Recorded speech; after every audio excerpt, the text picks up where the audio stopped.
Okay, I believe we are live. Hello, everyone. Welcome to McDougall's Medicine with Dr. John and Mary McDougall. I'm their daughter, Heather McDougall, and the CEO of the McDougall Program. This hour is for you. We're going to start out talking about obesity and weight loss, and then move into general questions. I've already got dozens of questions by email. So I'll try to get as many as I can, but no, we'll be back next Sunday and the following Sunday, every Sunday at 5 p.m. Pacific. So please type your questions in the chat box or email them to us at office@drmcdougall.com. Okay, let's get started. Hello, Mom and Dad, Dr. McDougall and Mary. How are you? Hi. Good to be with you again. We look forward to this, Heather, all week long. So I hope many of you do too. It's a nice chance for us to feel like we get to talk to everybody. Yeah. And also we hope that you're bringing your friends and relatives who, just need a touch of sanity. They need to stop being sold on supplements and shakes and, high-tech, high expensive drugs and a bunch of procedures that are going to do more harm than good. As I've always said, what I hope I serve as a board certified internist, as a medical doctor who's seen over 12,000 patients. I've touched my patients over 50 years of practice. I hope you at least look at what I have to say as a possibility and give me a chance.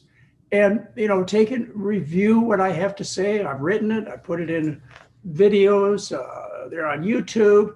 And then go see the real doctors, the ones that want to give you a bunch of management, who want to switch you from one diabetic pill to the next.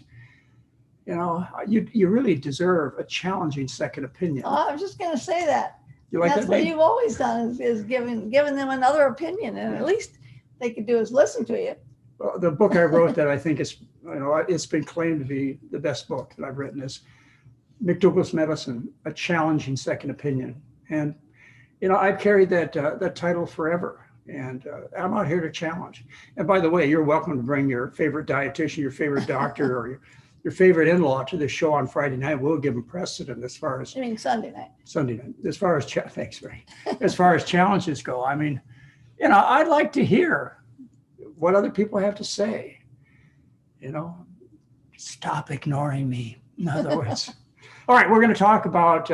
We're going to talk about a popular subject. We started out with a general discussion here, was it 3 Sundays ago? So we change our background every week too. I think we like this one. So we started out with kind of a general discussion. Then last week we talked about diabetes, and about 14% of the population has diabetes and half are pre-diabetic. And today we're going to talk about obesity, which affects at least 80% of the people in the United States and in Europe and Australia, other Western developed, 80%. They say around 40% of people are obese. That means they're not just overweight, they're to the point where it's interfering with their life. That seems hard to believe, except when you walk outside or you go to the supermarket and you see these people, and then you realize that everybody you see it's the norm. is overweight. It's the norm. You commented to me a couple of days ago about how the advertisements on TV, the actors are overweight, men and women, children, because it's the norm. So why is something so common? And the way medical doctors and dietitians and the newspaper, et cetera, talk about it as if it's a very complex problem. And we really don't understand why we have this epidemic of obesity that affects, let's say 80% of the Western world, and is rapidly affecting the remainder of the population on Earth. Is it really that complicated? Well, I don't think so. And, I think you should consider what I have to say and use your own observations.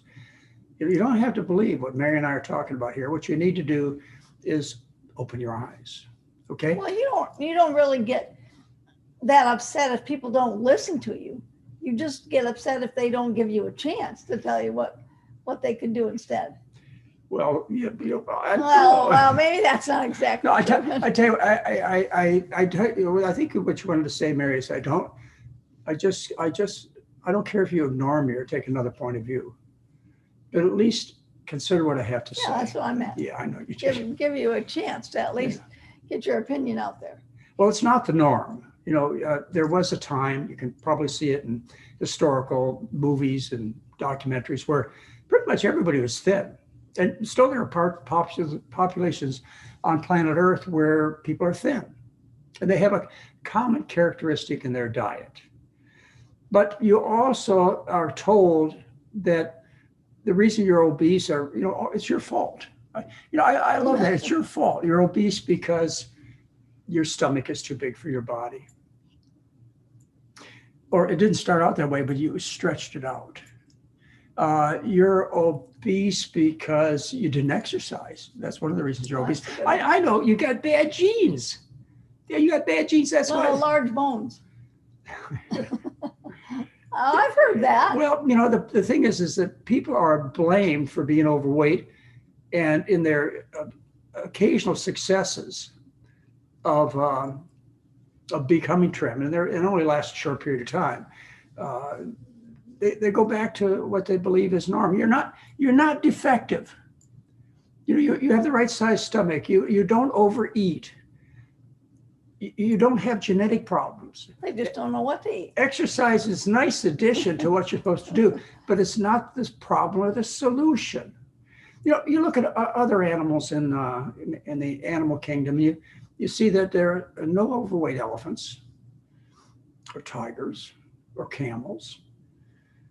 Even your domestic pets, until you start feeding them scraps from the dinner I was just table. going to say that most dogs Those aren't are the only overweight animals are cats and Yeah. dogs generally. But what you did you is you just changed them feed from them. their natural diet. It's not normal. And the problem is that we don't eat our natural diet. And our natural diet is a diet of starch, which has been vilified. That's the problem, is you're told potatoes are fattening. Well, yeah, the butter and bacon, the sour cream are fattening, but potatoes aren't fattening. Well, nobody eats potato. I mean, in general, Oh, the you and I do. average American, well, I'm saying the average American, when they talk about potatoes, it's French fries Oh, yeah. or baked potatoes Yeah. with sour cream and chives and Yeah. butter. They never think about potatoes as just potatoes. It's always, Well, when you make French French fries or potato chips, you increase the amount of fat by 40 times. because they're fried in oil. Yeah, because they're fried in oil. And the fat you eat's the fat you wear. Anyway, you can observe. Still, there's places on Earth where you can observe populations of people where pretty much everybody is trim. And I've given you these examples before, and I want you to look again. Like in Asia, where up until 1980, 90% of the diet of a typical Asian, Vietnam, Thailand, China, Japan, came from rice. There was a time that many of you can remember in Mexico and Central America, people were trim. Now Mexico City has the highest rate of obesity in the world. What happened? Well, they used to live on starch. They used to live on corn and beans and squash, and now they live on corn chips, right? Yeah. And everything is, anyway, what I want you to know is it's really, really simple. And that is, you need to learn what the diet is of a human being. And I've told you before, I'll tell you again, you can do any kind of study you want in history, geography, science, medicine, dietetics, whatever you want. And you'll come to the same conclusion I have. The diet for the human being is starch, is corn and beans and rice and potatoes and sweet potatoes. But you see, that just sounds so simple. Yeah, everybody wants to make it complex, blame it on yourself, or we really haven't figured it out. It's maybe the wrong kind of fat. And, it's just not that complex. No. I'll challenge any of you to eat a starch-based diet. And I'm talking about starches primarily, with the addition of some fruits and vegetables, but 90% of the diet is starch. Yeah, but you can't fry the starch in oil. No, or add oil to the rice, or, you know, you can't, butter you to the can't, you mashed can't potato. eat out because they're going to put oil in your food, I guarantee you. So you have to learn to eat You simply have- at home. Yeah, it's You know. all you have to do. You know, I would bet, I'd bet the title to my new car. I'd bet the title to Heather's new car.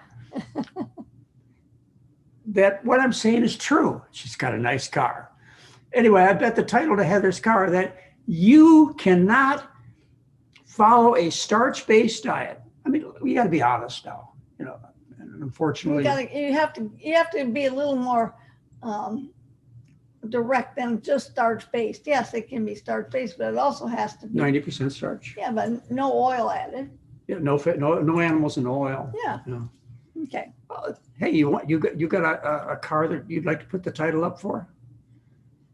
You know, there's not one of you, and I can say that because, as I said, in China, before 1980, it's documented there was no obesity, there was no type 2 diabetes, and 90% of their food was rice.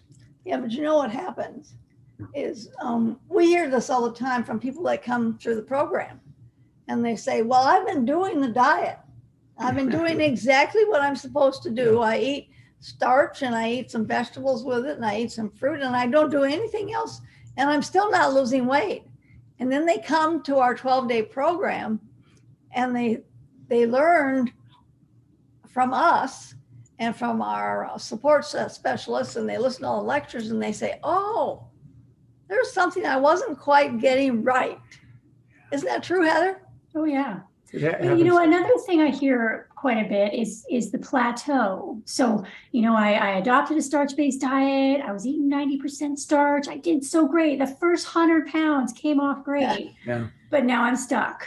I've got another 40, 50 pounds to lose and it's not coming off. What am I doing wrong? Well, you know, in that case, you may have to modify the diet a little bit and go towards the maximum weight loss program. You might have to do something as drastic as exercising. When your body's used to carrying around an extra 100 pounds, you put on muscle mass to carry that weight around. So you've got that extra muscle mass, and when you get down to the last 20 pounds, you may have to put a little bit of effort into it. But even if you didn't, if you just spent the extra time eating a starch-based diet, eventually you get down to what you ought to weigh, what the human body weighs. Well, but you know, there's one more thing that I think, and we've talked about this before. I think that people that have followed the program for a long time and they lost a lot of weight and they really think they're doing well. They've been following it for like a year or maybe longer. And they get to the point where, oh, I'm doing really great and I'm feeling well. My blood pressure's down. It won't hurt if I have a slice of pepperoni pizza once a week. And so they start adding just a little bit back, and they still think they're doing the program, but they're just adding a little bit back, and that just ruins everything. And, you know, let me talk about initially, sometimes people don't lose the weight that they would like, expected to. Well, you know, we get a lot of people who come into our program starving, or they've been on one of these low carb diets. And as a result, they've depleted their glycogen stores. They've lost about 2 pounds of glycogen, which is the sugar that you have in your muscles and your liver. And along with that 2 pounds of glycogen is at least 4 pounds of water.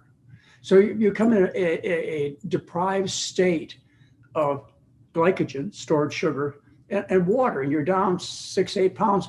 And we give you all of the starch again, and you replete your glycogen stores, and you may gain, or we don't really see that, but say you don't lose as rapidly as one. The other thing is in women, you know, there's cyclic water gain during your menstrual time. But so there are some variations take place, but well, you've also said that women are built to carry 20 extra pounds. I did say that, didn't I? Yeah. Yeah. They are, because you're designed to have food stored in your primarily buttocks for the baby, to nurse the baby. So yeah, hips. women are. Right. Yeah, buttocks and hips. Yeah, the hips too. Yeah. Okay. So anyway, but the point being is, if you look at what I've said, you know, look historically, like for example, drawings and paintings of people like the Mayans and the Aztecs and the Incas and newsreels of people from Asia or from Central America. You look at the whole population of people, there's no overweight people. So the problem that we're talking about, even though I just gave you some variations and Mary did too, it just doesn't exist when you live on a starch-based diet. But the problem is when you don't, all rules are out the window. You no longer are satisfied because the appetite is satisfied by carbohydrate. At the tip of your tongue, the tongue, not the tip, but the tongue tastes starch as an individual taste bud. Your whole intestinal tract is designed to process starch. Your body is set up as a starch eater, all the way from the hands to the teeth, to the intestinal tract, everything. And when you get on this kind of diet, the body responds as it should. And you will see that. Take the challenge. So let's see, Trinity wants to know, you were talking about the extra effort that you might have to go through for that extra weight, that stubborn weight. And can you tell us what those extra efforts are? Well, it's called the Maximum Weight Loss Program. There's also Mary's Mini Diet. I'll let Mary talk about Mary's Mini Diet. But the Maximum Weight Loss Program, back in 1984, I was challenged. I just wanted to be a doctor who took care of people with kidney disease and heart disease and intestinal problems, autoimmune diseases, et cetera. That's the way I saw myself. I didn't see myself as a weight loss doctor. But I finally got enough pressure from my followers that I needed to write a book about weight loss. And so I wrote the McDougall Program for Maximum Weight Loss. And it's still a national bestseller. And I think it's had three new covers in the time since we published it. Yeah. Well, and there I went into some specifics that could cause you to lose weight faster and more weight. And they would be things like eating more frequently. The nibblers and grazers lose more weight than gorgers do. In other words, if you eat 14 times a day as opposed to, once or twice a day, you'll lose more weight. Probably the most important principle is to increase the amount of green and yellow vegetable intake. Starches are higher calorie vegetable parts. Very satisfying. But they're satisfying, and you need this energy. Ladies and gentlemen, you've got to go to work. You got to live your life.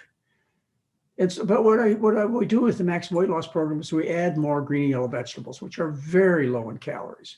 You heard of traditional diets like the celery, lettuce.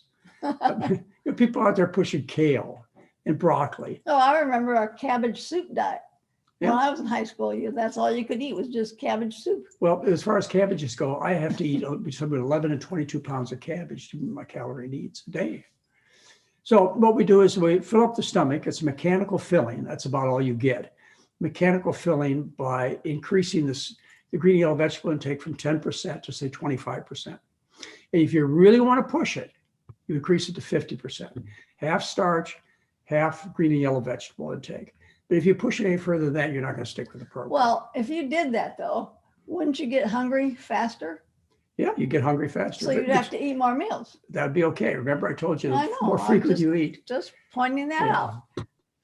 But that I wrote to satisfy people's greatest quest is to lose weight. And it's still, like I say, it's an extremely popular book. Yeah. I don't know that I've ever been really proud of it. It's well written.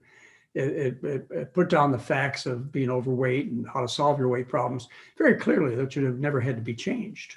But you would rather people eat a basic starch-based diet with the addition of a small amount of vegetables and fruits. Yeah. If you like I say, if you eat like the Chinese did before 1980, 90% of the diet is rice, then you're going to look like people in China did before 1980. That's just plain and simple the way it's going to be. So, with our program, you got carbohydrate, starch. That's what carbohydrate is. You've got starch, which is sugar, which satisfies the hunger drive. I mean, that's basically it. The science clearly shows that's how you get satisfied. The other principle of maximum weight loss is, the whole diet is the fat you eat is the fat you wear. The body is very efficient. It stores fat. In fact, it stores it so efficiently that I can take a needle, I can stick it in your buttocks, thigh, or abdomen. I can suck the fat out. I can take it to a laboratory and I can analyze it and I can tell what you like to eat. if you happen to like shortenings, Crisco, margarines, those kind of things, you'll be full of trans fats. If you're into flaxseed or fish oils or marine fish, you're going to be full of omega-3 fats. If you eat a lot of animal products, particularly dairy, you're going to be filled with a kind of fat. It's called a C15, C17 fat. I can tell pretty much what you eat because it goes, from my lips to my hips. You've heard that saying. Fat is the metabolic dollar that's stored for the day when no food is available. And ladies and gentlemen, that just doesn't happen for a long time. Food is so available. And that, of course, brings a discussion of a whole other area, is now food is effortless. You get in your car, you go through the drive-through, you roll down your window and you hand them, a green dollar, and they give you greasy food. And eating out in restaurants is pretty much the norm for a lot of people. Back or in other societies, or when I was a kid, meals were cooked in the home. So until they had McDougall's in place of McDonald's all over the world, you're going to have to put a little bit of effort into it. But it's not hard. I mean, boiling potatoes. We had a great dinner last night. We had your brother over for dinner and the 2 grandkids. And so I was trying to think of what I could make for the grandkids. Yeah. And the favorite thing, and Heather will vouch for this, is when the kids come over, I always make split pea soup, and we have bread with it. And actually, the youngest one, Logan, who's 6, he was hoping he was going to have pea soup and bread last night. But I decided that last night I would make mashed potatoes and gravy because Chloe loves mashed potatoes and gravy. So I made mashed potatoes, a whole bunch of them, and gravy. I made the potatoes in my pressure cooker. That's the only way I make them these days. And then John's my masher, so he mashes them. And then I have a big thing of mashed potatoes, and I made a double batch of gravy. And we had corn and we had green beans. And the kids just, they took their green beans and dunked them in the gravy, and they ate their whole plate full of food. Although Logan did say he wants pea soup next time. But he took 2 helpings of mashed potatoes. Yeah. But that's the way that everyone in our family's been raised. I mean, that's typical meals. Atypical would be, something they get out at a restaurant or at a friend's house. So yeah. It's real easy to get. So we're used to thinking like this, but a lot of other people aren't. They think of a meal as being, a big piece of meat and then mashed potatoes and gravy are on the side, instead of no meat, well, but mashed potatoes and gravy are. If they have healthy mashed potatoes, Yeah. They usually get deep fried potatoes or hash browns. Mashed potatoes usually have milk and butter. They do. So in them. So even if you chose to eat the mashed potatoes, which would be better off than eating the central entree, you're not getting what you should be getting. And I'll tell you, Mary's mashed potatoes are as good as any mashed potatoes I've ever had. So it's easy for you to make this kind of decision. You don't eat what's typically served in the American diet as a centerpiece. You eat the side dishes. You eat mostly starch because you got to get your appetite satisfied. I talked to you about a couple of principles. I talked to you about the principle of carbohydrate satisfying the hunger drive. And that's really an important one. And I talked to you about the fat you eat's the fat you wear. The other principle is one of calorie dilution. Our foods have very low calorie concentration per volume of food, so it really fills up the stomach well. Now, let me talk about the satisfaction of the appetite, because some of you, I think this will strike home, is when you try and lose weight and you can't, you think there's something wrong with you. You think you're an obsessive compulsive overeater, or you get so desperate you go to the psychiatrist and the psychiatrist says you have an eating disorder. Well, the problem is you haven't eaten. You've eaten carbohydrate deficient foods, and it's carbohydrate that satisfies the hunger drive.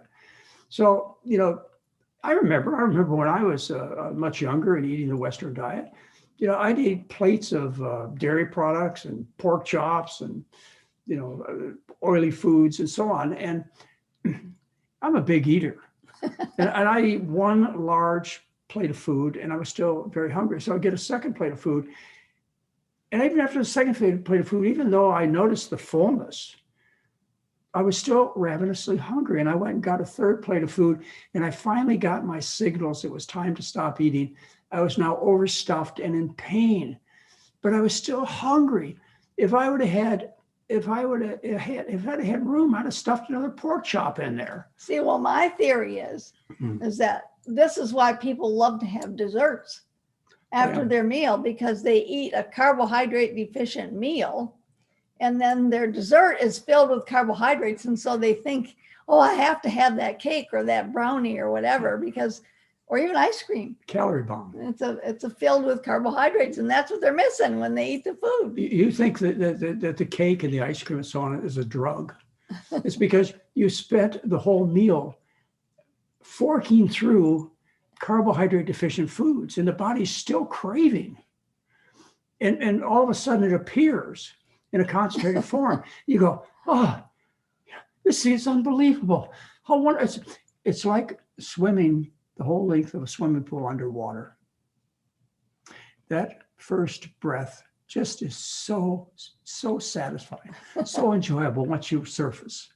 Or giving another analogy for somebody who's a smoker or a drinker. That first cigarette in the morning after you deprived yourself of nicotine or alcohol, that's the best one of the day. If you deprived yourself all day long of what the body's looking for, which is sugar, complex sugars, starch, then what happens is when it shows up, particularly in a concentrated form, like Mary said, it's, you think there's something wrong with you. That you're a sugar craver. I just ate. You walk by that candy machine and you can't resist it because you're still hungry. You haven't eaten. So, this goes a long way. The idea that you're not mentally ill, maybe you are emotionally ill, maybe you are disturbed. I'm not trying to say that. I'm just trying to say is you don't suffer from an emotional, mental problem related to eating. It's just that you don't eat what the body, eat the right food. Yeah, what the body needs for satisfaction. It really is that simple, folks. Again, you eat a starch-based diet, you're going to get the weight that you desire. Can't miss. Okay, Heather's got some questions for us. I've got so many. Okay, we have to answer questions. I don't know where to start. Robert wrote in that not every doctor agrees with you that the fat you eat is the fat you wear. Can you comment on that? Well, they're wrong. Plain and simple. Where do you think the fat you eat goes? Do you think it's evaporated out of your ears? Well, where do you think it goes? Some of it goes in the toilet and you see a greasy toilet bowl. Some of it goes on your skin and you get greasy skin and greasy hair. But it is fat. It is stored in the body fat. As I say, it's moved effortlessly. It doesn't even change the chemical structure.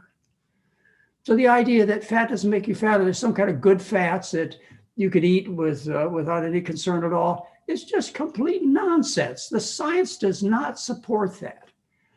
Hey, doctors can say a lot of things. I was going to say, doctors can say that, but they can't prove it. There's no studies that show that this works. Because, and mainly it's because that's what they like to eat themselves. It's very difficult to talk beyond your own dinner plate. Just like you talk to a tobacco addict. They're going to give you 16 reasons why they can't quit smoking and why it's really okay. If you happen to be into this kind of eating, rich Western diet, and you happen to like olive oil or whatever, and that's the way you make your food, what do you think you're going to do? You're going to present your own personal feelings about it, not what the truth of the science is. Show me the science. That's what I want to see. All right, Heather, I'm done that one. Okay, good. Next question. JL is trying to do the rice diet and is wondering how long he can do it for and if he needs to take any supplements. Well, Walter Kentner gave a supplement, the rice diet. And that's, by the way, that's discussed in my December 2013 newsletter, which you'll find on our website. He gave a supplement because he served white rice. And so it made a lot of sense to, at least give B vitamins, which are taken away from the white rice. So How long? Well, So the rice diet is what? Is white rice and fruit? White rice, fruit juice, table sugar, and fruit. White rice. No vegetables. Well, later on you get vegetables. Oh, but not in the beginning. Well, Okay. but not usually in the beginning. It basically starts. Are they cooked or are they raw? They're cooked. Okay. But, Walter Kempner, he was like me. He just wanted to treat sick people. But people started coming to him for a weight loss. And initially when he started out, his story goes that he was afraid to keep them on the rice diet any more than a short period of time. And he'd have them come back frequently. But what happened was one of his patients who he put on the rice diet for high blood pressure forgot to come back. And it was months later. And not only was she not ill from malnutrition, but she was in robust health. And so early in his career at Duke University, and this would be back in the early 40s, he discovered that people could be on this for a long time. And there are people, I've met people who've been on the rice diet for 40 years. But again, you can go back to the Chinese. Oh, but the question was, would those people, if they ate it for 40 years, would you recommend a supplement? If you eat Walter Kempner's diet, yeah. Okay, strictly. Yeah, because it's refined rice. Okay. So if you ate it with brown rice, it'd be okay? Yeah, it'd be just fine. You see, the diet we recommend is whole foods, and it's more nutrient dense. Okay, it's full of vitamin C, E, folic acid, all your B vitamins, except for B12. And we recommend a supplement B12. It is so nutrient dense, but see, people don't think in those terms.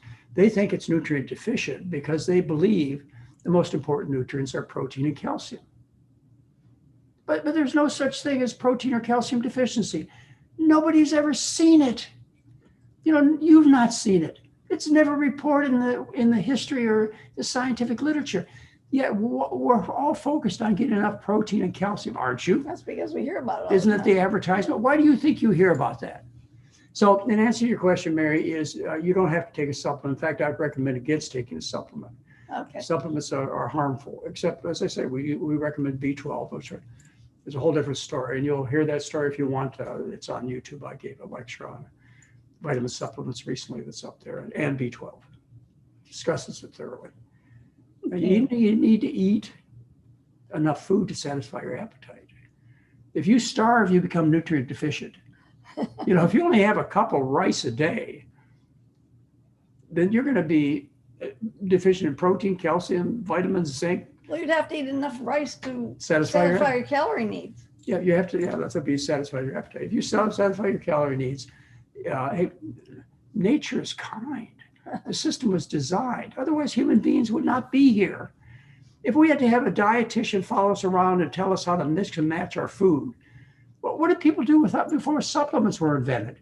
They only became known at the end of the 19th century, and they only became popular at the mid 20th century. And now, of course, people are making hundreds of millions of dollars selling you things that are not only a waste of money, but are toxic. They're hurting you. But that's where we're coming. That's just business. That's just life, folks. So no, you don't have to add anything. I mean, human history tells you, like I said, no dietitians ever followed you around in the past.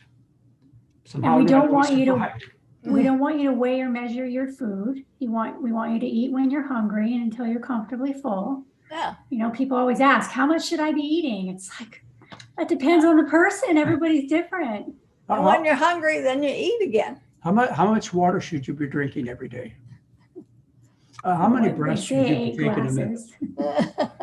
You have drives that were designed perfectly, but see, when it comes to thirst, you only have water as a choice. I mean, alcohol would be another liquid, but you're not going to satisfy the alcohol. And when it comes to breath, it's only oxygen that satisfies breath. When it comes to hunger, you've got everything from avocados to pork chops to stick in your gut, which will give you some satisfaction, not the kind of satisfaction you deserve. So it's the original sin, folks, which is choice. When you run into choice, when it comes to the hunger drive, then you get into trouble. Thank you. Let's see, next question from Gregory. Can you talk about lectins and Dr. Gundry? Well, I actually took the trouble to listen to Dr. Gundry. And, he's a pretty smart guy. He's got a lot of credentials and everything. And some of the things he says are true. But the idea that lectins are bad for you is not true. Lectins are produced by plants. They happen to be a way that plants deal with pests. They're a natural part of the food. And so he recommends against having foods that are high in lectins, which I remember are legumes and certain grains. And as I said, a good share of what he says. Now watch one of his presentations. He got an hour-long presentation. And I did. I sat and watched it because I wanted to know what the guy had to say, because you guys keep bringing it up. Well, ladies and gentlemen, the last half hour he spent selling you plant power shakes. That's what it's all about. He gives you a little truth, but the lectin part's not part of it. He gives you a little truth. He's got a lot of good credentials. He's a well-spoken guy. But look at what his infomercials are about. You don't get a break during the last half hour. It's these power plant shakes. Buy them. Order them by the dozen. We'll put you on a routine mailing. Buy the shakes, buy the shakes, buy the shakes. This is just snake oil medicine. This is just, what do they used to call him? The guy that went around in the truck and sold snake oil. But don't believe it. You don't have to buy the shakes. Plant power shakes, I believe they're called. Spend some time watching this man. Don't turn him off. And look at him from that point of view. Don't turn him off during the first half hour, because he looks really good. I mean, he personally doesn't look good. He's got a double chin and he's a bit overweight. But he's very well credentialed, very well spoken, and some of the things he says are true. But enough to suck you in to think that you've got to buy his plant power shakes. Hopefully I have the product right. It's some kind of shake that only he makes, which is a concoction that I wouldn't feed I don't have a dog. I wouldn't feed people or any animal I know that concoction. Something he said, I forget what it is, but it's nothing nature has ever seen, even though it's made of plant parts. Don't fall into the trap. Thank you. Next question from Jessica. How long after following this diet should I expect to see improvements in my gut health and energy levels? Well, about 4 days. Well, at least 24 to 48 hours. We've taken care of over 6,000 patients in a residential setting where we basically live with them, and we've watched what happens to them. And within 24 to 48 hours, the fatigue starts to diminish, the oily skin diminishes drastically, the indigestion goes away, the bowel movements start coming as they should. And usually within 4 days, most people have experienced the benefits. But if you haven't, consider how carefully you're following the diet. Consider some minor modifications that have to be made with the diet for certain problems, like celiac disease, or if you have osteoporosis. There's some minor modifications. Believe me, I could teach them to you in a page. There are not that many of them. But you ought to have all the results you're looking for, except for the weight loss, within 4 months. Okay? Anybody who's trying to teach you something that's worthwhile, they should not ask you to wait longer than 4 months. If you have inflammatory arthritis, it starts to get better in 5 to 7 days as the gut clears of the bad foods. But you'll be all better. I mean, your joints won't straighten out, but they'll stop being inflamed in 4 months. If you have angina, chest pain due to narrowed heart arteries, Dean Ornish's work, as many other people, and I've gone over this in my heart lecture, people started to get relief in the first week. And by 3 weeks, Dean Ornish reports, 3 weeks, that there's a 92% reduction in chest pain episodes. It's published in the Journal of the American Medical Association in 1984. So, the body heals. Yeah, I know, but once you publish the truth, why publish it again? Prior to him, Peter Quo, Dr. Williams, Friedman, the whole list of Right. people that did similar studies that showed that you stop chest pain in nearly 100% of the time or 100% of the cases within a matter of just days. But how do we treat chest pain? Not with drugs. We used to treat them with drugs. How do we treat chest pain? You go right to the cath lab. Why? Because that's the way they were trained. And that's where the money is. That's where the money is. Yeah. But now, That's what I hear from some people that they experience gas or bloating for, a couple weeks sometimes with a change in diet, just because Yeah. sometimes they're eating a lot more fiber, a lot more Well, beans. Well, yeah, they're eating so much different than they used to eat. Plus the bowel bacteria have to change. It takes 2 weeks.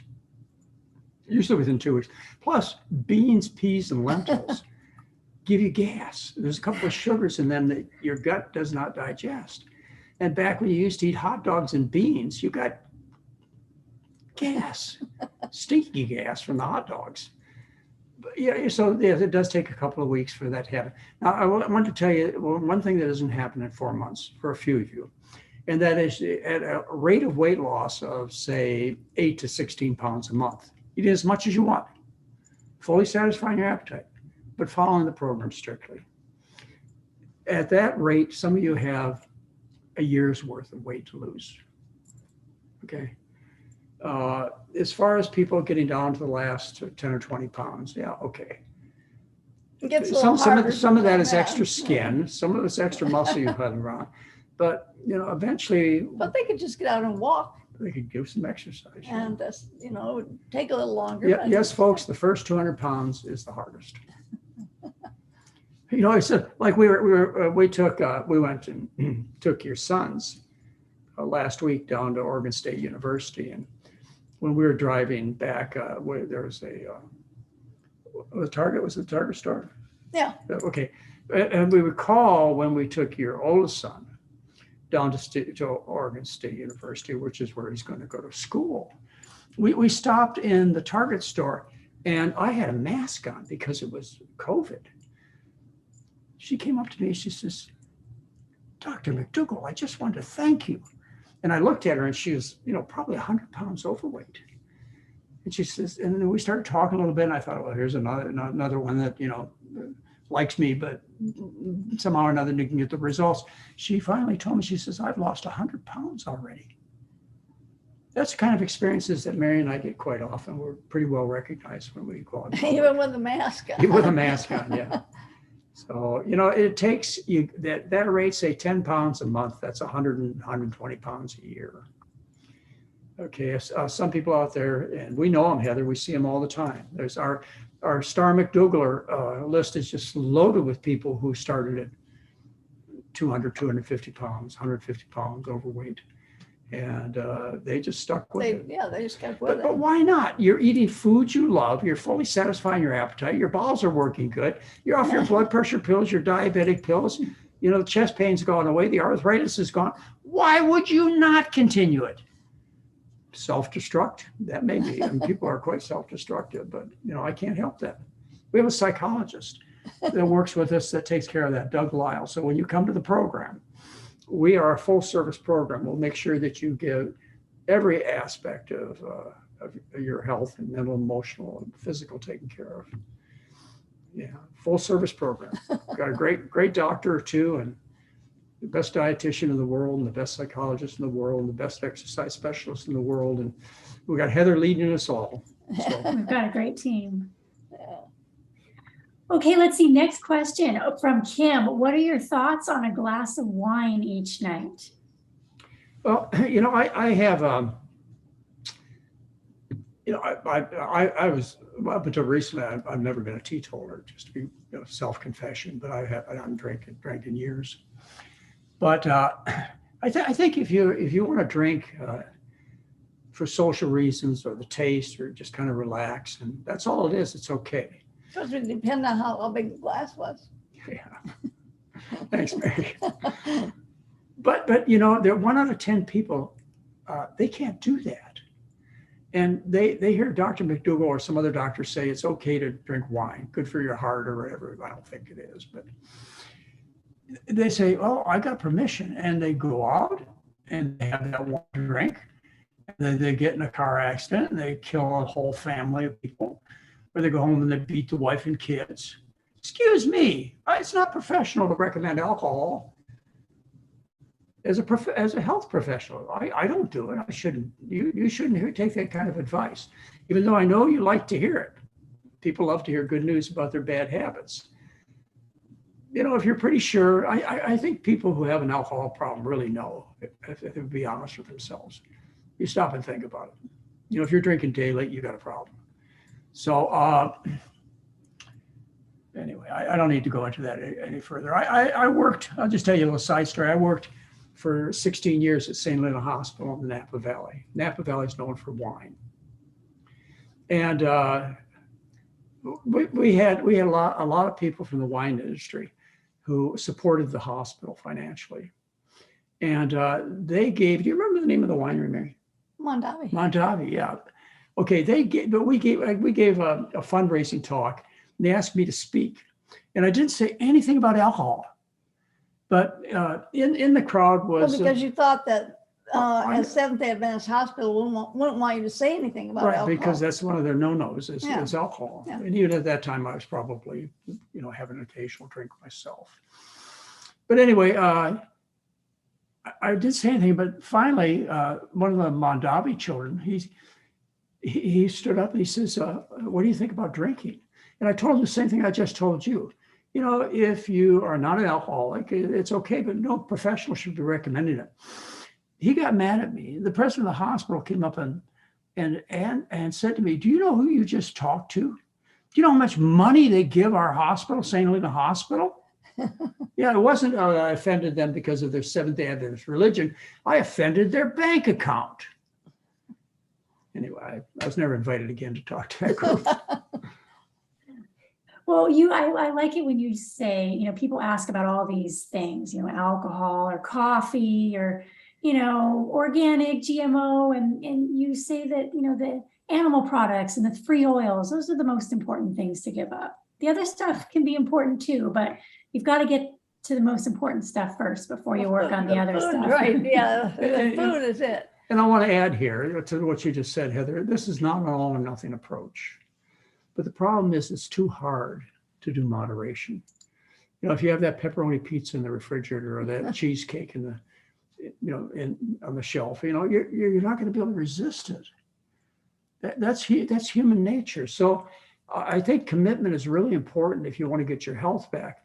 Not because if you do 95% of the program, you won't get 95% of the results. Well, there are exceptions, like with inflammatory arthritis, autoimmune disease, you got to be 100%.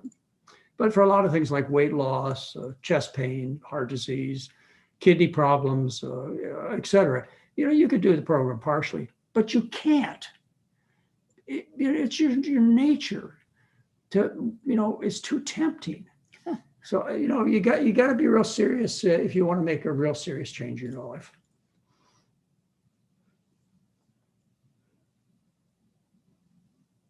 Heather, we can't hear you. Put you on mute. So lots of people are talking about fluoride in toothpaste. Do you have any opinions about that? Yeah, I do. I think it's important for children to get fluoride. But the problem is there are so many sources of fluoride that fluoride toxicity is common. Where you see it most obviously is little kids, or they grow into adults, have what we call chiclet teeth. In other words, you look at their teeth and they have white plaques on them. That's from fluoride toxicity. The difference between therapeutic and toxic dose is very small when it comes to fluoride. And you get fluoride in your drinking water, you get fluoride in your toothpaste, you get fluoride in your vitamin pills. So to get toxic is really easy. I can't figure out why in the world they put fluoride in the water. To wash your car, to water your lawn? Oh, I think I figured it out. Fluoride is part of the aluminum industry. What are you going to do with all that fluoride that you make aluminum? Oh, it's a byproduct? Yeah, that's what they just dump on the water supply. Good intentions, it's true. Populations of people who use a little fluoride end up with better teeth. But toxicity may even result in cancer. So I think you need to be real careful. Make sure your kids don't get a multiple source of fluoride and they get no more than the recommended dose. Okay, thank you. Let's see. Something that we don't talk about very often, but John was asking about, and this goes back to weight loss. Can you talk about the set point a little bit? Well, That used to be really popular. We don't talk about that very much, but No. so I think for my benefit too. well, people, there is some truth in the set point. If you look at the people that you have dealt with for years, you see that they have a set point, a certain weight. I remember when I used to walk through the halls of St. Lucia Hospital, the man who collected the money, in other words, he was right there in the wall to make sure you paid before you got out the door. He was always overweight and bald. Well, you kind of have to explain what the set point is. Well, the set point is that you stay looking a certain way or at a certain weight all the time, and you can't break yourself away from that set point. You can't unless you understand food. The next person you see, they're the same trim person that you've seen for years and years. They have a certain set point. And, people try things that just don't work to change their set point. When it comes to weight, what they do is they go on starvation diets or the make yourself sick diets, whether they're the keto diets. They can't change their set point. But people always change their set point when they fix the problem.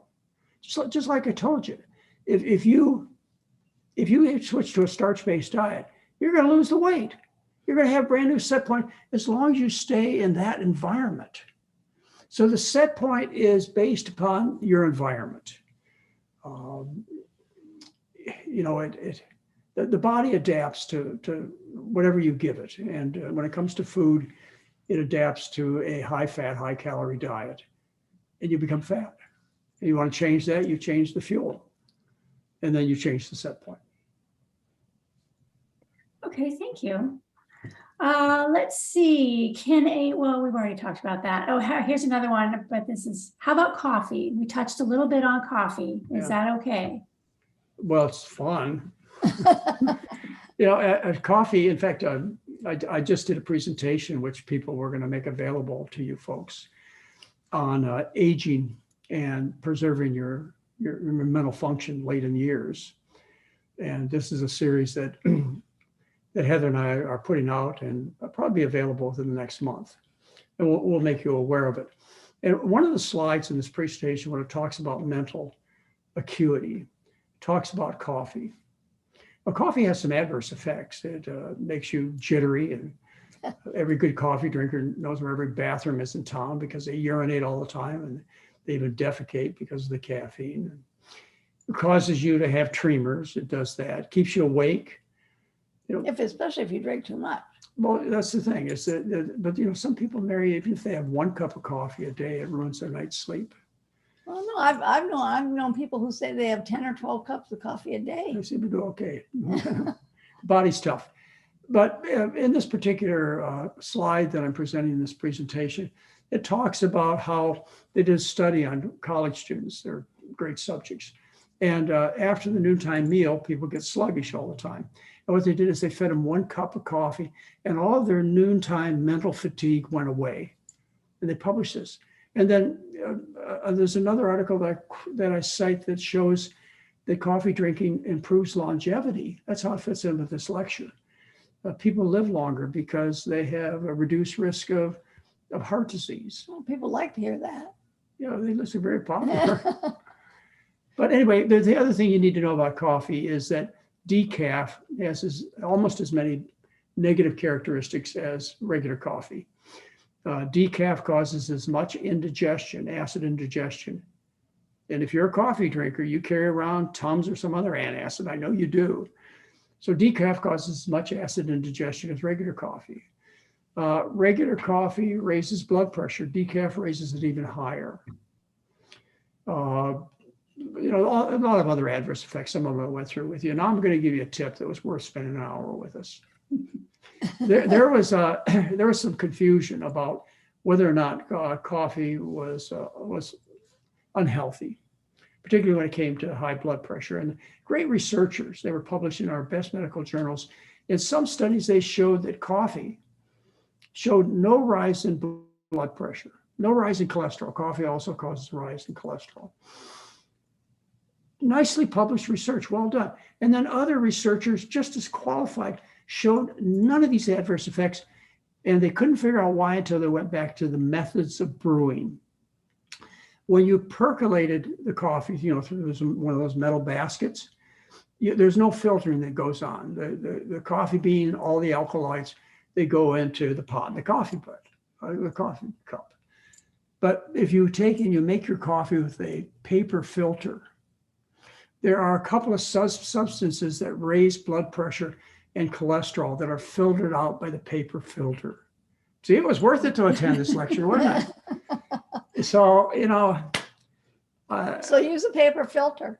Coffee's called a bad habit. I just want to end by that. It's called a bad habit because the side effects I mentioned are really troublesome for a lot of people.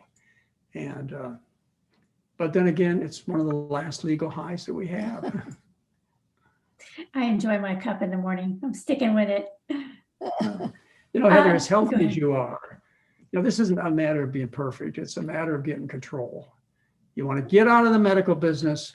You want to get your health back. You want to get your appearance back. And with the right set of rules, you can do that. And the body puts up with tremendous abuse. I've told you the examples in the past. I'm not going to waste your time on my health. So another question from Melody. How do you actually know? How do you deal with friends and family? I mean, you've been following this diet for years and you have great health and still your family is giving you a hard time. What would you suggest to say to them? Well, that one's for you, man. That's it can be tough. It kind of depends on your family. I mean, what I've always suggested to people is that, especially even when you kids were growing up, when I made dinner, I always make sure I had one thing on the table that I knew everyone would eat. Like last night when I made mashed potatoes and gravy, I knew the kids would eat that. And for your family too, you make one thing that you like to eat and they'll like to eat.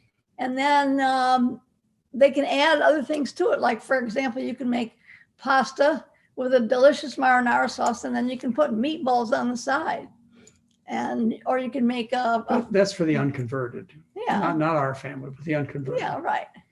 But if they're trying to get people to change, because what happens if you serve them the food, they learn, their taste buds change, and they learn to like the way the marinara sauce tastes without the greasy stuff in it, and gradually their taste change.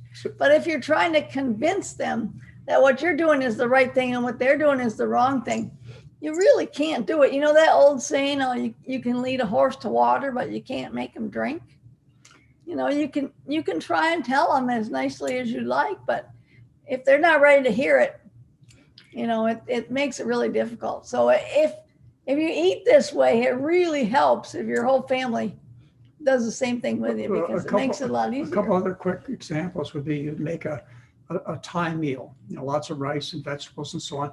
Then you put a bowl of chicken strips off to the side. Yeah. You're not going to eat. You've got a whole meal in front of you, and they're not going to feel deprived, and they're going to get used to healthier, lower fat foods.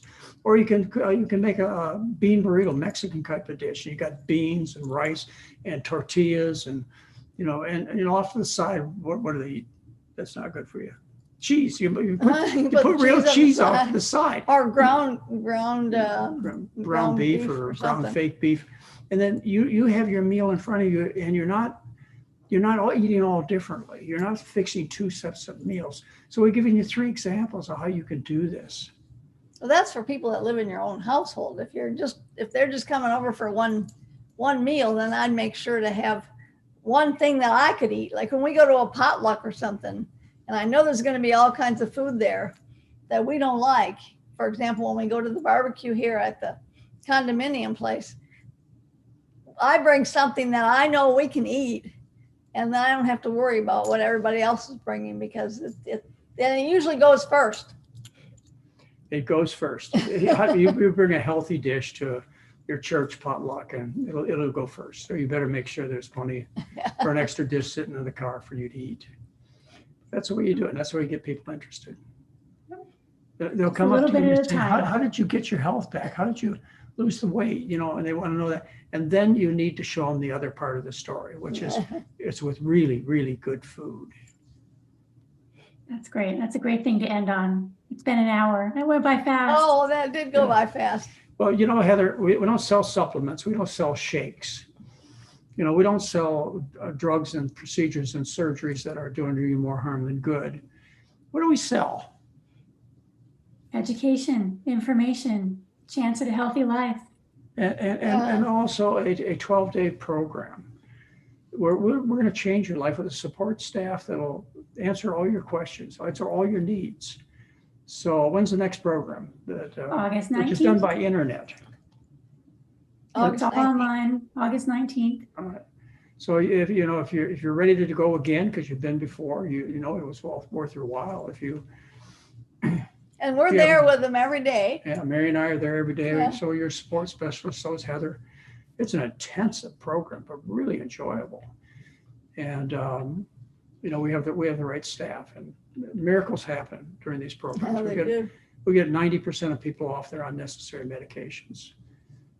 You try and walk into a doctor's office and ask them to get off medication. And anyway, we run another program. We run a program every month, and we'd be happy to have you join us. And when you get real serious about changing, you have friends or relatives you really love, it's a place to send them. And we'll be back here again next Sunday. Oh, with the topic next Sunday. Yeah. Your homework. Well, we're going to give you a GI gastrointestinal tract lecture. Because I figure, 80% of people have weight problems, that probably 95% have bowel problems.